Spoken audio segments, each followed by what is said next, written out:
कलयुग की बेटी की कहानी, कलयुग की कड़वी सच्चाई। 75 वर्ष की अम्मा आज बहुत दुखी थी। जो अम्मा दिन रात यही सपना देखती थी कि एक दिन मेरा बेटा डॉक्टर बन जाएगा तो मेरे सारे दुख तकलीफ दूर हो जाएंगे। यही सोचकर लोगों के घर झाड़ू पोछा और बर्तन बड़े शान से साफ करती और अपने बेटे को पढ़ाने में सारे पैसे खर्च कर देती।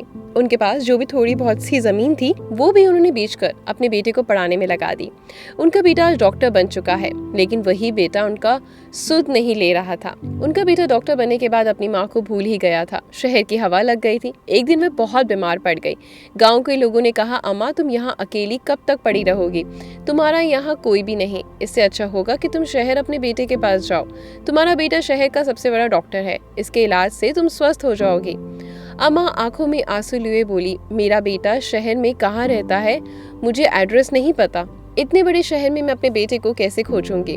गांव के लोगों ने कहा, तुम्हारा बेटा शहर का नामी डॉक्टर है। किसी से भी पता पूछोगी वह तुम्हारे बेटे तक पहुंचा देगा।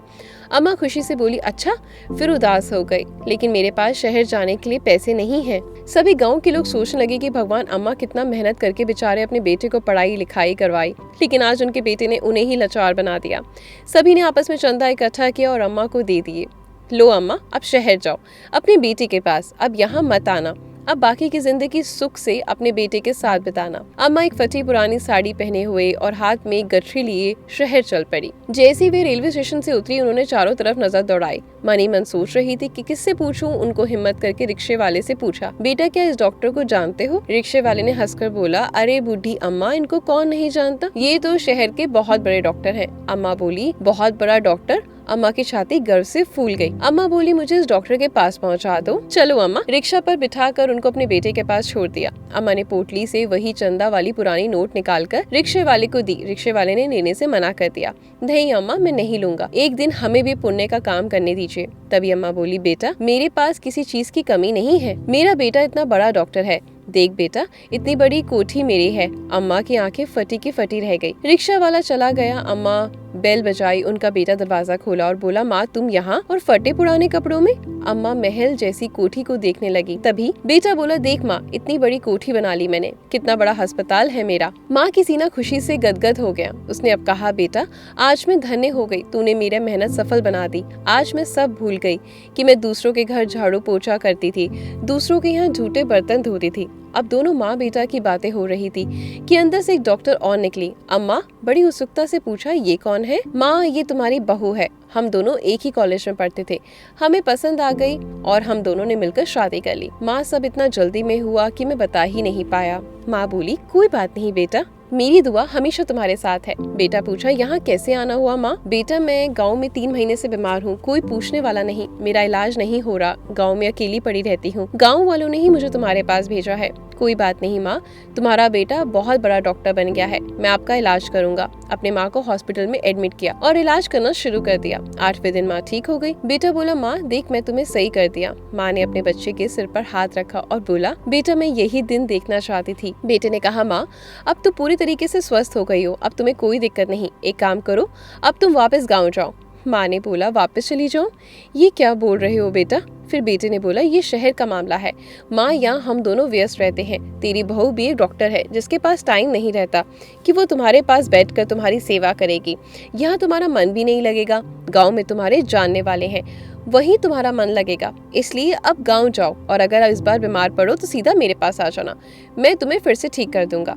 इतना सुनते ही अम्मा का शरीर ठंडा पड़ गया। वो तो ये सोचकर आई थी कि अब बाकी की जिंदगी इस कोठी में बिताऊंगी, अपने बेटे के साथ सुखी से जीऊंगी। माँ बिना कुछ बोले जाने लगी। थोड़ी देर रुको माँ। बेटे ने अपने कोट की जेब में हाथ डाला। अम्मा सोच रही थी कि कहीं कुछ पैसा देगा। बेटे ने कागज का टुकड़ा निकाला। बोला, माँ ये डॉक्टर का बिल है, आपको 7 दिनों तक दूध पिलाया, और ये दवाई का बिल, जाने से पहले ये बिल तो चुका दो। अम्मा एक हाथ में कागज का टुकड़ा देखती है और दूसरी तरफ सामने खड़ा दिल का टुकड़ा देखती है।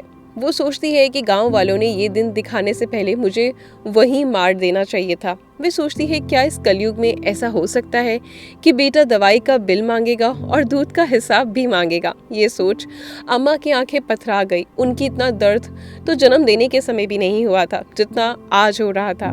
कुछ देर तो उन्होंने अपने आप को संभालने में लगा दिया, झरझर आंसू बहने लगे, लेकिन अम्मा ने ढास बांधी और बोली, जो माँ तुम्हें पढ़ा लिखा कर डॉक्टर बना सकती है वे इतनी ताकत तो रखती है कि तुम्हारा बिल भी चुका सकती है। बस बेटा कुछ दिन का मौका दे दो, मेहनत मजदूरी करके तुम्हारा बिल चुका दूंगी, तब तक मेरी सांसें भी नहीं रुकेंगी। मैं तेरी माँ हूँ, तूने बिल मांगा है तो तुझे जरूर चुकाऊंगी। वारे कलयुग के बेटे, तुम अपने माँ को एक गिलास पानी पिलाया, उसका बिल मांग रहा है। जो तूने फल फ्रूट खिलाया, उसका बिल मांग रहा है। अम्मा मनी मन सोच रही थी कि तुम 7 दिन अस्पताल में रखा, उसका बिल मांग रहा है, और मैं जो तुझे 9 महीने पेट में रखा, अगर उसका बिल मैं मांग लूं तो क्या तू दे पाएगा? मैंने रात रात भर अपनी नींद कुर्बान की और रातों को तुझे दिया, तुम्हारे लिए गंदे कपड़े साफ किए, क्या कुछ नहीं किया। क्या तुम उसका बिल दोगे? बेटा कितने दौलत भी कमा लो, लेकिन तुम मेरा बिल नहीं चुका पाओगे। वो अम्मा शहर में मजदूरी करके अपने बेटे का बिल देकर जैसे तैसे अपने गांव वापस पहुंची। गांव वाले पूछने लगे, अम्मा क्यों आ गई यहाँ, क्या हो गया? अम्मा बस यही रट लगा रही थी, मेरे मरने के बाद भी मेरे बेटे को खबर ना देना, यदि हो सके तो तुम ही लोग मेरा अंतिम क्रिया कर्म भी कर देना। दोस्तों, आज के इस वीडियो ने आपके दिल को जरूर छुआ होगा। हम इंसान कभी कितना गिर जाते हैं ना, सारे रिश्ते नाते पैसों के आगे तोल देते हैं, लेकिन ये नहीं पता कि कर्मा लौट कर आता है। जो आज कर रहे हैं ना, वो खुद भी एक दिन भुगतेंगे। तो जिसने तुम्हें पैदा किया ना, उनकी कदर करो, नहीं तो भगवान तुम्हारी कदर कभी नहीं करेगा। बस कभी किसी की आंख में आंसू मत लेकर आना, हमेशा हंसते रहें, दूसरों को भी हंसाते रहें। और ऐसी अगर हमारी वीडियोस पसंद आती हैं तो कमेंट करके जरूर बताएं कि कैसी लगती है, और लाइक और शेयर जरूर करें। धन्यवाद।